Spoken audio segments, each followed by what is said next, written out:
Halo, assalamualaikum warahmatullahi wabarakatuh. Selamat pagi, selamat siang, selamat sore, selamat malam, para pendengar semua, para sahabat dimanapun anda berada, baik yang ada di Nusantara ataupun yang ada di mancanegara. Salam satu laras dari saya. Kembali lagi di channel La Roiba Zen at Arrival Sofia. Teman-teman sekalian, pada kesempatan kali ini atau konten kali ini saya akan uh, mereview sebuah unit servisan. Ini ada kisah ya.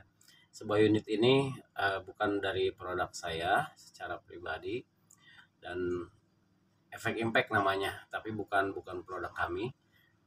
Karena ini ada beberapa hal yang kenapa saya menerima menyervis senapannya. Jadi begini, servisan ini dari ini dulu ya, adalah milik Bang Rian yang ada di Batam. Jadi Bang Rian ini meminta tolong kepada saya untuk memperbaiki senapannya. Konon yang baru dia beli belum ada ukuran 3 mingguan ya. Jadi belum 3 minggu dia beli dari salah satu channel YouTube juga. Mungkin cukup dikenal juga buat para sahabat tidak asing, inisialnya WH ya. Itu apa belinya di sana, katanya efek impact MK2. Kemudian juga dengan segala spek yang diberikan sesuai dengan yang di YouTube-nya, mungkin akhirnya beliau tertarik untuk membelinya. Tapi 3 minggu kemudian, kurang lebih 3 minggu, ini cerita versi dari Mas Rian ya. Jadi kalau misalkan ada yang mengcounter dari keterangan saya, silakan dikonfirmasi kepada yang bersangkutan. Saya hanya menjelaskan tentang kronologisnya saja. Kenapa lah Royba menerima servisan gitu ya. Sebetulnya buat kita berat untuk menerima servisan. Kenapa? Karena kita berharap yang bertanggung jawab itu adalah yang membuatnya atau yang memproduksi senapan tersebut, dijualnya ke siapa atau belinya dari mana. Kalau ada trouble diusahakan untuk diminta pertanggungjawabannya dulu, karena kan belum lama gitu unit tersebut digunakan ya, dalam kurun 3 minggu lah kurang lebih seperti itu. Tapi kenyataannya 3 minggu itu ketika unit itu bermasalah, dikomplain katanya. Kemudian beberapa kali di bel, kemudian di WA juga. Responnya mungkin kalau buat saya sih mungkin responnya kurang, bukan tidak bagus itu, tapi kurang respon lah intinya. Yang jelas alhasil Mas Rian ini membuat kesimpulan bahwa unitnya tidak akan bisa diapa-apakan lagi oleh si penjualnya, sehingga dengan alasan-alasan yang mungkin buat saya juga kurang masuk akal alasannya. Kenapa? Karena saya sendiri lihat chattingannya yang sudah di screenshot gitu ya, dengan kata-kata yang memang sebetulnya diselesaikan masalahnya itu. Ketika saya lihat pun unitnya juga sebetulnya masalahnya tidak rumit gitu, cuma karena memang mungkin apa ya, entah kenapa, mungkin bisa dicari tahu penyebabnya, mungkin sahabat bisa menebak lah penyebabnya apa gitu. Masalah efek impactnya ringan masalahnya, tetapi ketika diresponnya tidak jelas, buat kita kita yang para bediler mungkin yang paham dengan efek impact tentu sedikit banyak mengetahui tentang ilmu efek impact, tapi ketika ditanya hal-hal yang kecil tidak bisa menjawab, ya apa dong gitu kan disebutnya kan gitu. Oke, 3 minggu itu alhasil Mas Dian ini sudah nggak mau lagi, udah apa ya, mungkin sudah patah arang ya. Sehingga beliau mencari-cari, ketemu dengan saya, minta tolong. Awalnya juga tetap saya tolak karena memang unit itu masih hangat gitu di tangan Mas Rian yang dibeli dari si WH itu. Nah, saya bilang udah disuruh tanggung jawab aja. Jadi begini maksud saya. Jadi saya ingin memberikan bukan wejangan, maaf, saya ingin berbagi share aja, berbagi informasi, berbagi pengetahuan dan pengalaman. Kalau misalkan kita menjual sesuatu, mungkinkah barang itu kita jual dengan melepas tanggung jawab gitu pada pembelinya?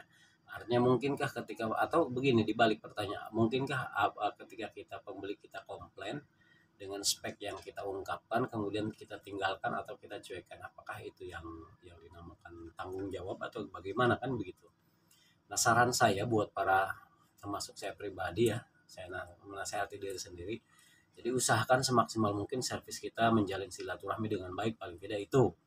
Jadi ketika ada customer yang mengkomplain, kita kita harus respon dulu apapun itu kendalanya gitu. Nanti kita bicarakan baik-baik. Selama itu kita bisa bicarakan baik-baik, selama itu masih bisa kita carikan solusinya, kenapa tidak gitu untuk menjalin silaturahmi itu. Paling tidak ya meresponnya dengan baik. Buat saya secara pribadi saya masih banyak kekurangan untuk merespon para sahabat-sahabat atau teman-teman bediler, terutama customer-customer saya yang sudah banyak sekali memberikan kepercayaannya dan terlalu baik buat saya gitu ya.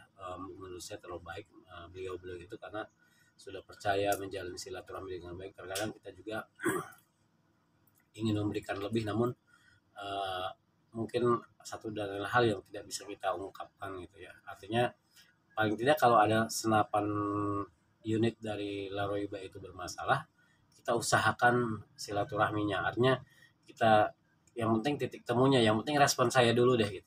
Saya ingin merespon dengan sebaik mungkin walaupun banyak kekurangan, mungkin banyak tidak diterimanya respon saya, tapi ya itulah maksimalnya saya gitu. Yang penting saya niat untuk menjalin silaturahmi karena jangan sampai karena hanya segelintir unit atau segelintir nominal gitu kita membuat orang kecewa terus dongkol gitu.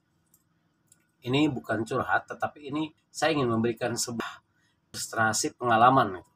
Jadi begini, siapapun yang memiliki unit yang ada di sini ya, jadi harusnya kita sama-sama sebagai satu profesi lah, katakan kalau memang dia juga memang pengrajin lah, katakanlah sama-sama pengrajin itu. Artinya jangan sampai membuat cacat dan memberikan nilai negatif lah terhadap mindset para customer itu. Jadi berikan yang terbaik dulu. Kalau seumpamanya unit itu yang harus dikirim ya dikirim, kalau memang tidak perlu dikirim hanya dibantu dengan video call ya dibantu dengan video call. Adapun peralatan-peralatan yang masih di dalam standar kapasitas standarnya misalkan masih sedikit nominalnya mungkin bisa dibantu dengan servisan atau dengan digratiskan. Tetapi kalau memang misalkan nominalnya lebih dari yang memenuhi standarnya, lebih dari standar yang kita terapkan, bisa jadikan bagaimana dicari solusinya. Saya kira itu lebih baik karena posisinya sih kuncinya adalah silaturahmi dulu gitu. Artinya berkomunikasi dulu. Kalau tidak berkomunikasi ya otomatis kita tidak akan bisa membuka hati kita. Otomatis kita juga tidak tahu masalahnya.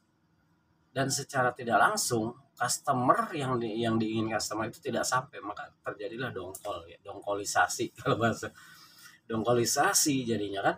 Nah, oke lah, saya kasih tahu ya unitnya seperti apa dan trouble-nya apa. Kemudian alhamdulillah memang sudah selesai. Ini trouble-nya sebetulnya buat saya, mungkin buat para bediler yang lain juga yang tidak butuh ilmu banyak lah kalau misalkan untuk hanya memperbaiki itu saja mah gitu. Kita cek unitnya ya. Jadi unitnya ini adalah milik Mas Rian. Mas Rian dari Batam.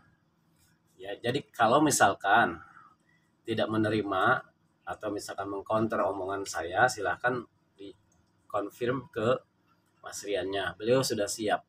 Beliau bertanggung jawab atas apa yang diungkapkannya kepada saya gitu. Hanya siap untuk menjelaskan, bahkan ada bukti-bukti chattingan dan lain sebagainya. Jadi ini saya hanya berharap lebih baik untuk kita merubah mindsetnya bahwa kita niat, katakan kita mungkin saling menguntungkan sebetulnya di situ. Kita menjual juga menguntungkan buat kita. Kemudian pembeli juga membeli unit dari kita, sebetulnya dia mengambil nilai kenikmatannya gitu, mengambil nilai kebutuhannya. Jadi kepuasannya apa? Jadi terkadang ini customer itu tidak membutuhkan uang, tapi dia butuh respon gitu. Dia tidak butuh uang berapapun mau dia bayar gitu, asal responnya baik, asal kita menjalin silaturahminya dengan baik. Terkadang seperti itu berpikirnya, cara berpikirnya konsumen itu kalau sudah enak kepada kita, istilahnya mungkin kebaikannya akan lebih ditingkatkan lagi. Ini unitnya nih. Ini dikirim oleh Mas Rian tanpa botol ya. Ini saya kasih botol Inokom saya di sini untuk tes angin.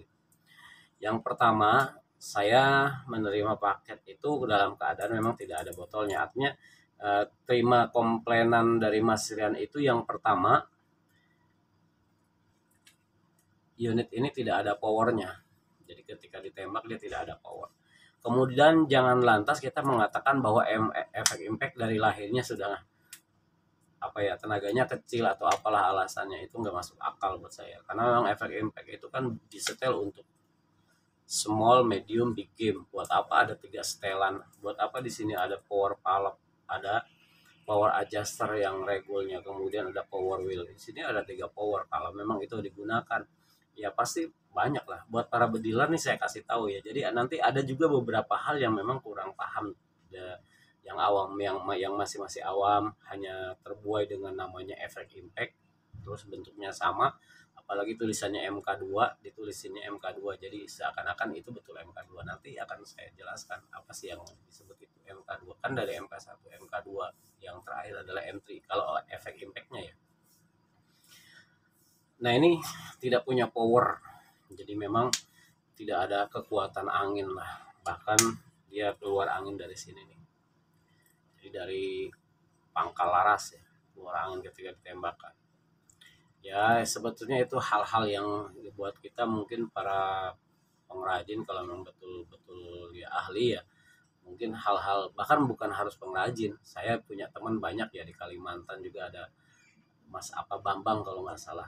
Beliau juga tidak bahkan tidak punya efek impact, tetapi beliau paham efek impact. Artinya sebatas paham efek impact ya, bukan MK1, bukan MK2, bukan M3-nya. Artinya hanya sebatas efek. Artinya trouble kecil tuh bisa diselesaikan gitu. Itu intinya tuh. Itu yang tidak punya efek impact, yang belum pernah melihat gitu kan, membuat gitu. Tapi ketika ada customer datang percaya kepada beliau untuk dibetulkan, bisa gitu. Banyak kok teman saya yang bisa. Cuma ketika Mas Rian ini beda kejadiannya, jadi nggak, intinya nggak bertanggung jawab, mungkin seperti itu ya. Ya lari dari masalah atau gimana, nggak tahu lah. Nah sekarang selain powernya tidak ada, terus keluar angin dari laras, ini unit udah beres, udah saya cek semua, sudah saya perbaiki ya. Ini sebelumnya nih, nanti juga ada kisah, ada video-video yang sebelumnya tuh yang saya record, ada saya tunjukkan di bukti-bukti trouble-nya. Kemudian ini tidak bisa dikokang, jebol, nggak bisa ngokang, nggak bisa seperti ini. Kalau ini kan, kalau ini sudah bisa, udah pasti bisa. Kalau ditekan nanti tes suaranya gampang lah, nanti ada menyusul. Nah ini udah bisa, nggak bisa dikokang, jebol. Kemudian ininya hampir lepas ya, hampir lepas, apa sih namanya, longgar bahasanya ya. Ya pokoknya intinya nggak kokoh lah, nggak kuat gitu, loncer, oblak bahasa Sundanya tuh. Kemudian yang selanjutnya, ini bukti awalnya ya, belum menggunakan surrounded barrel. Nah itulah kenapa di sini saya heran, di sini namanya MK2 gitu. Ini penting buat para sahabat, buat para pemula ya yang ingin mengetahui bahwa efek impact MK2. Kalau bicara MK2, efek MK2, pertama dia sudah menggunakan power plenum. Oke, ini sudah gitu kan. Kemudian magazen ada yang 20, ada yang 38. Nah, itu kan variasinya. Jadi sekarang sudah dirubah ya, hampir semuanya menggunakan 38 round magazinnya. Ini magazinnya yang isinya reloadnya itu 38 mimis. Oke lah, masuk nih ya. Untuk power plenumnya oke. Kemudian yang kedua, kalau hal-hal yang pentingnya ya, yang kedua dia ke knockdown. Oke, ini sudah ke knockdown. Yang ketiga biasanya menggunakan surrounded barrel. Nah ini sudah tidak.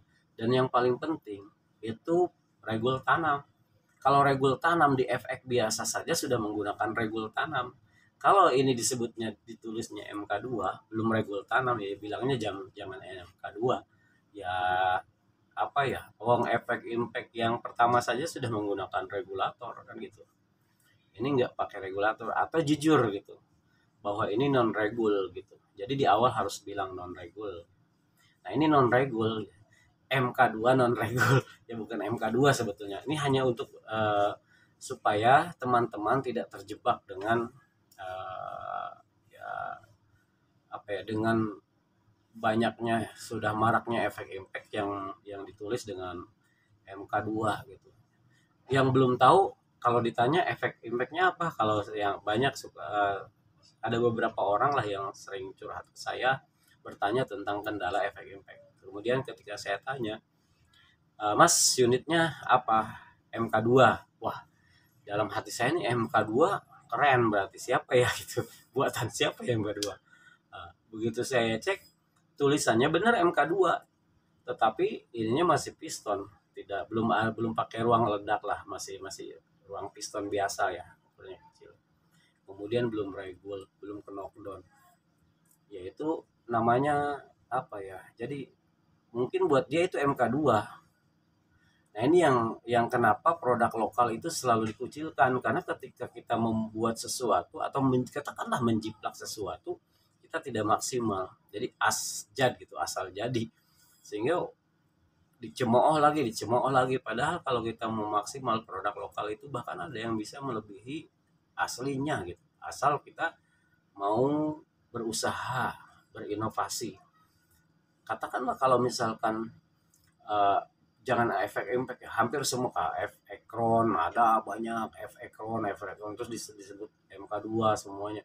Padahal kan kalau kita lihat speknya aja bukan gitu. Jadi kalau bicara MK2 speknya harus jelas gitu. Ini buat para teman-teman atau sahabat-sahabat kalau ingin membeli tentang MK2 yang lokal ya, yang bukan ori. Kalau ori ya udah pasti, karena kita kan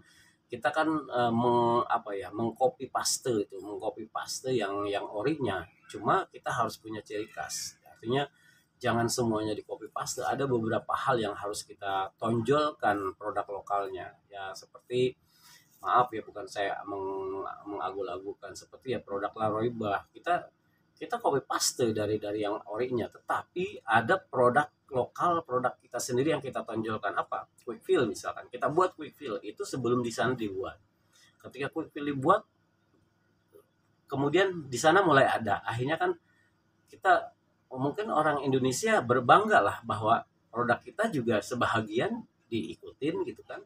Terus kita buat apa ya, selain quick fill juga mungkin kita buat single shootnya gitu, supaya supaya kita lebih lebih apa ya, terkesan lebih sempurna saja gitu. Jadi kan untuk lomba nggak mungkin pakai magazine, harus menggunakan single shoot. Nah, kita buat single shootnya.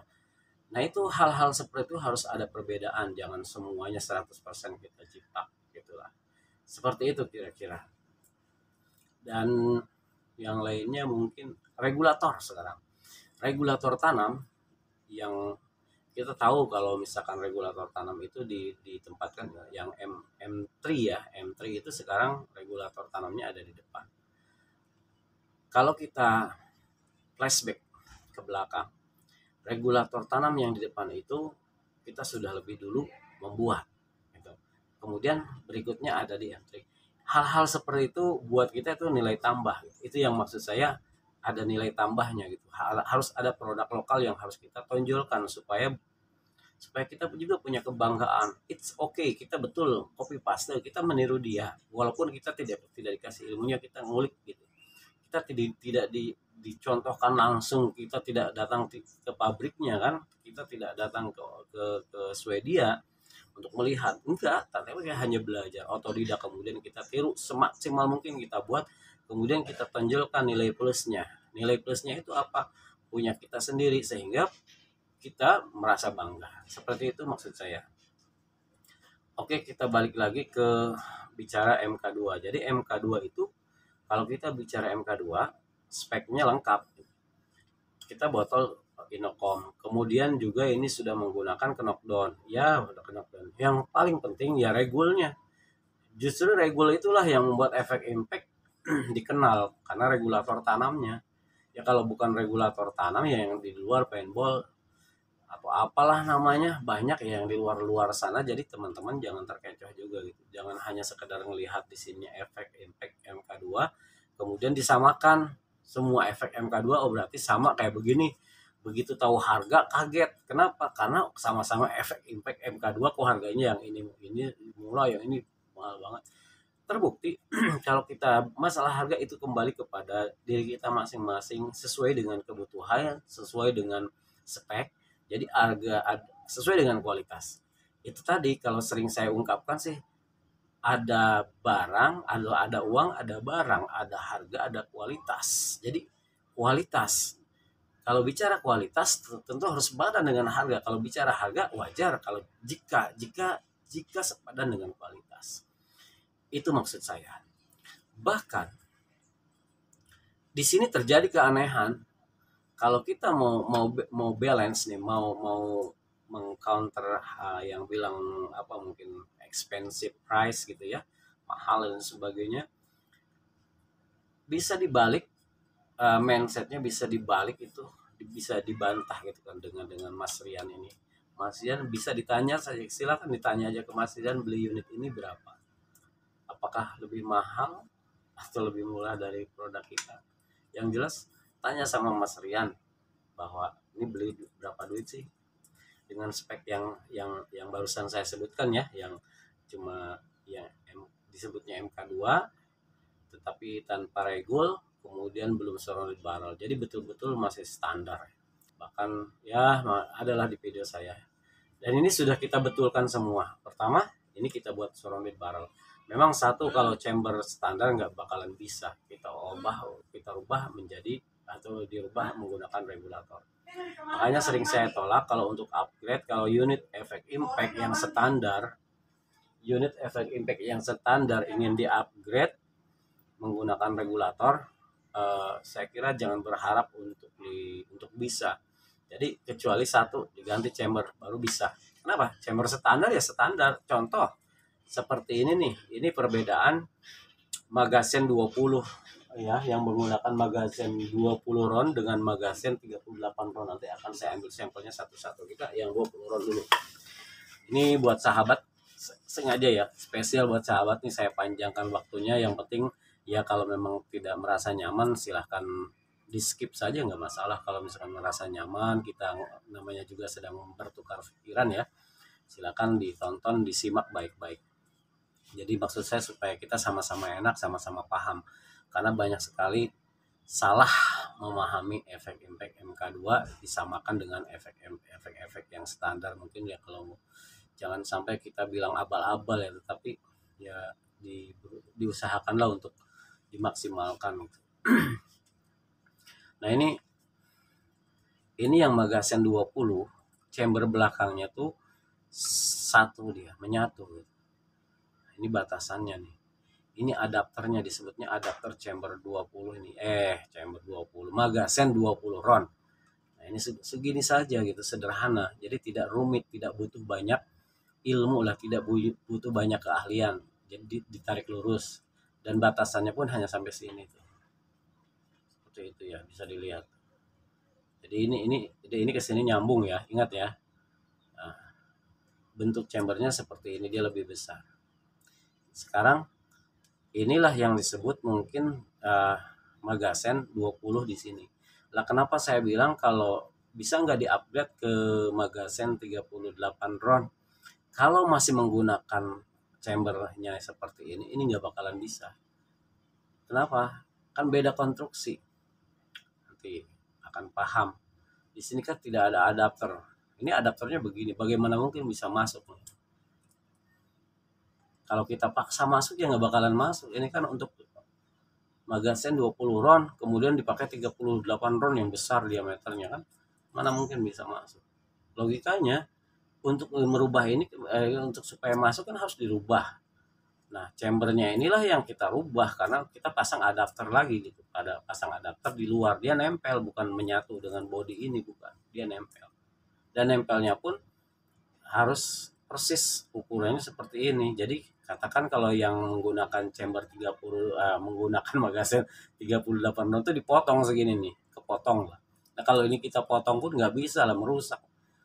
Jadi udah bahkan kepotong mungkin merek efek impactnya. Jadi udah beda settingan. Terus ini kan ada 4 baut lah. Banyak hal yang harus diketahui. Jadi kenapa nanti wah ini kok efek impact nggak bisa dirubah magasennya ke 38 round. Masa iya sih nggak bisa lah, ini saya kasih tahu gitu. Nah beda dengannya 38 round.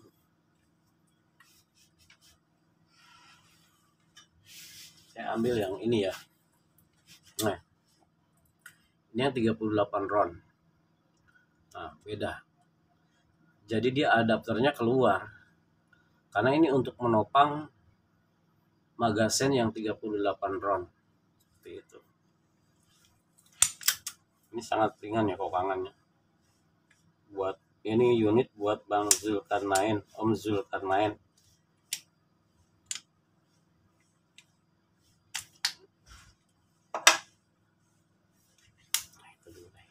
Nah, kita lihat. Tuh. Nah, kalau kita lihat konstruksinya, nah adapternya ini bisa dicopot dia. Dia sampai ujung kan. Kalau kita cek ini sampai ujung sini. Panjang. Dia adapternya dari sini. Kita pasang sampai ke sini, sampai ke ujung sini. Ya, sampai sinilah ada bautnya nih kan. Ini nyambung. Terus kita bentuk sedemikian rupa. Jadi ini pun bukan hanya sekadar variasi ya, tetapi memang pertama bahan dural yang sudah tersita dari sini. Ini kan dural sendiri.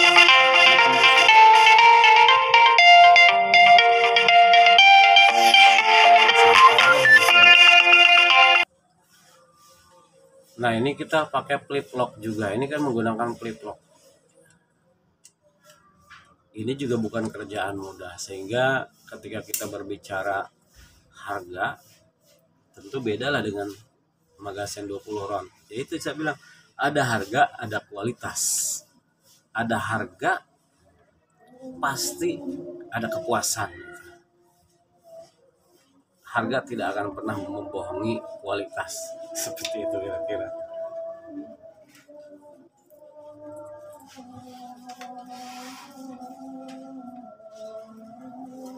Ya.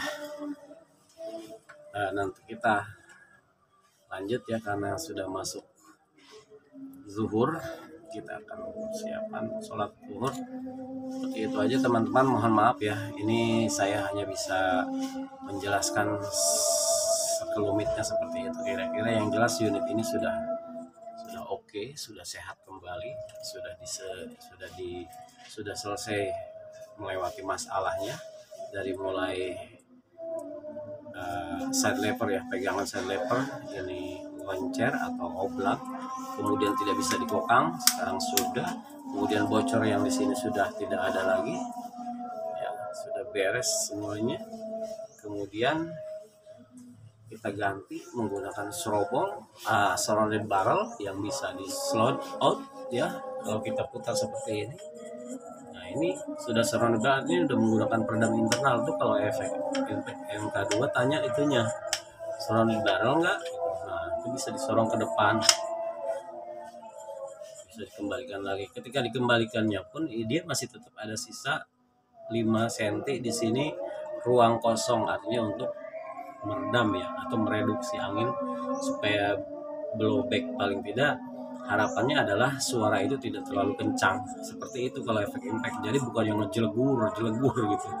Terus apalagi kalau sudah dipakai peredam eksternal, aduh tambah senyap aja. Pokoknya asoy boy. Oke, saya kira itu. Mudah-mudahan. Satu lagi saya lupa untuk menyampaikan bahwa yang punyanya ini Mas Rian ini ingin menjual unitnya. Unitnya terus terang karena memang sudah dipegang sama saya, ini sudah sehat ya. Dia namanya betul efek impact MK2 ya kan, sudah saya ini yang hasil upgradean saya, popor saya buat seperti ini, ekspektasinya supaya lebih ringan ya.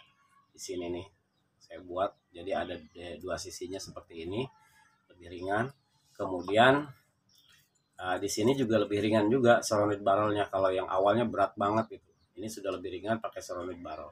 Dan ini udah sehat semua, pokoknya tinggal minusnya ya non regul saja. Nah ini mau dijual gitu. Ini berarti bukan unit saya ya, bukan unit saya. Lihat takutnya salah, ini takut saya disangka apa gitu. Nah ini tidak ada di sini laroiba atau apa, di sini nggak ada.